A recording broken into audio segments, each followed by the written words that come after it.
Now, European scientists have made the first landing of a probe on the surface of a comet. It's the climax of a decade-long project to unlock some of the secrets of the universe. That's right. The developments have had scientists and astronomers rubbing their hands together for years. Coming up now is a special report on the activity of the space probe Rosetta.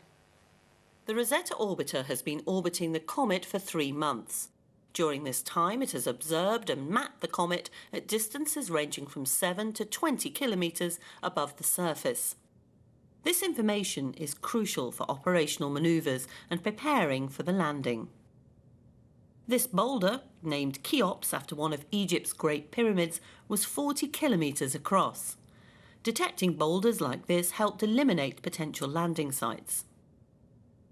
The comet's temperature measured by the Virtus instrument is -70 degrees, warmer than expected. This led scientists to conclude that the surface was covered in dust and little ice. It also detected water and carbon dioxide in the region above the comet's neck and will map the different gases coming from the comet and how these change with its activity. Measurements have also been made of the comet's elevation and gravity. The Miro instrument took the comet's temperature below the surface, while Rosetta measured the comet's density and detected a distinctly odorous combination of gases, including ammonia, methane and hydrogen sulfide in the comet's atmosphere or coma. Both Miro and Rosetta have also detected water and carbon dioxide. Detecting these two gases helps build up an idea of the structure of the comet's ice. Ion beam analysis of one of Cosmo's first dust grains, nicknamed Boris, has produced its first results.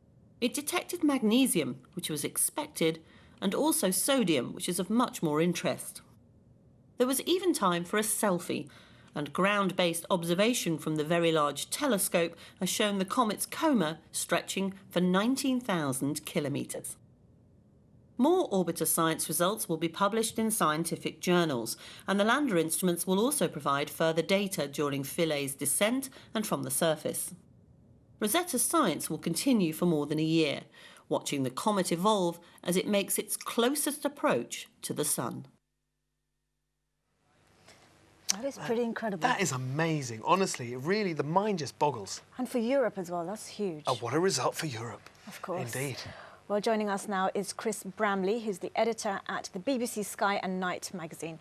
Good evening. Now, a big step for civilization, that's how it was described. It's quite a huge day for you guys, isn't it? Absolutely. I mean, today really is a good day to be an astronomer. It's been an epic day, right since the little spaceship launched at 8 o'clock this morning, right down to when it touched down on the comet at 4 o'clock this afternoon. Everyone's been on tenterhooks. It's been the #1 trending hashtag on Twitter today, Comet Lander, so it really is a good day. It's an exciting time for people generally in the space world at the moment, isn't there? I mean, people are talking about going back to the moon, a mission to Mars, but this really is an epic thing, isn't it? It's put Europe on the map in terms of the European Space Agency. Absolutely, And just to get our head round what an immense task this is, tell us some of the stats, because they are quite mind-boggling. How long this has been planned, how long the journey was, and how difficult it was to actually land. Absolutely. I mean, ESA, all credit to them, they planned this thing. The first inklings of this thing happened about 30 years ago. About 20 years ago, they started, seriously planning the hardware for the thing. Then 10 years ago, it launched. That's amazing. So it's been on a 10-year voyage into deep space. It's travelled 6.5 billion kilometres to get to, to get to the comet, which is now about 500 million kilometres away. Which is about where Jupiter is. It's truly deep space. It's hard to even understand those figures, These figures, you can't really put a scale on them, can you? They're out of the Earth, and just from that, what you said about being a big step for civilization, it really is like Apollo 11 when Neil Armstrong stepped on the moon. It's that big a deal because we've now proved that humanity can travel into deep space. we can send robots out there, we can put them into hibernation for 2.5 years, wake them up, and land a little lander on a 4-kilometre chunk of ice. And of course, something that floating was, out there. and land it on something that was spinning at the same time. Travelling how fast did you say? It's travelling at 11 miles a second relative to the sun. I mean, Wow. this thing is zipping around. Yeah. And that probably explains why we saw those celebrations breaking out today at the European Space Agency. But 10 years it's taken for this journey to be made. When we look at the technology that was available to us 10 years ago and what is available to us now, I mean, there must be some sort of frustration as well that we wish we could put some of that new technology onto this. Well, yes, there is, certainly. I mean, now what we have is incredible, but, you know, I mean, 10 years ago, we still had pretty good CCD cameras. You know, it'll be able to take very, very high resolution images of the surface of the comet. You know, things that it'll be able to take centimetre scale resolutions per pixel, which is very, very detailed. Wow, that really is, isn't it? You know, so it'll be really able to do really good science when it's there. And then to send those images back, what are we hoping to learn from them?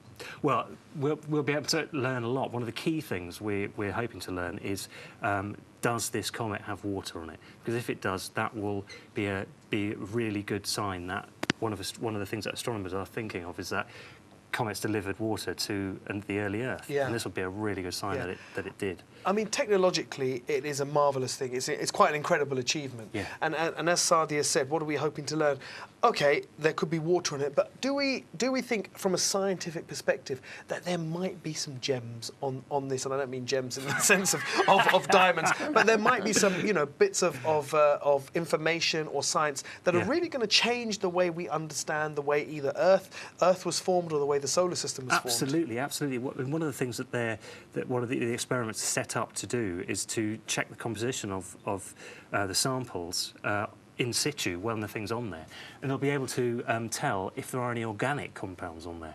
And if it can answer that question, and if it finds organic compounds, that is another step towards, you know, finding the origins of life on this planet, which is the ultimate question of all science, really, isn't it? It is. Do you think? I mean, it is a big deal. We said that. In terms of placing the European Space Agency, because we know NASA very well, we know the Russians are doing their thing, we know the Indians are doing their thing now. Yeah. You've got these competing. Is this really a notch on the bedpost for the ESA? I think so. I think it's a very good step for ESA, and it proves that they know how to communicate together. I mean, it's the whole of Europe working on this thing. So many countries have been involved, but also it's a global initiative. NASA's been involved. And science itself is a global undertaking.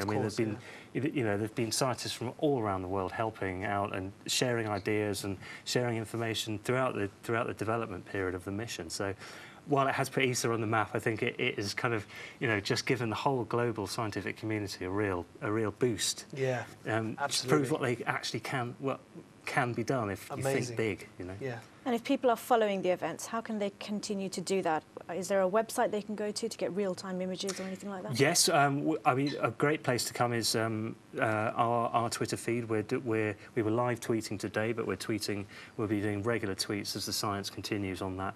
We're at Sky at Night Mag. Also, ESA has a very good Rosetta blog on the thing, which does live updates as well.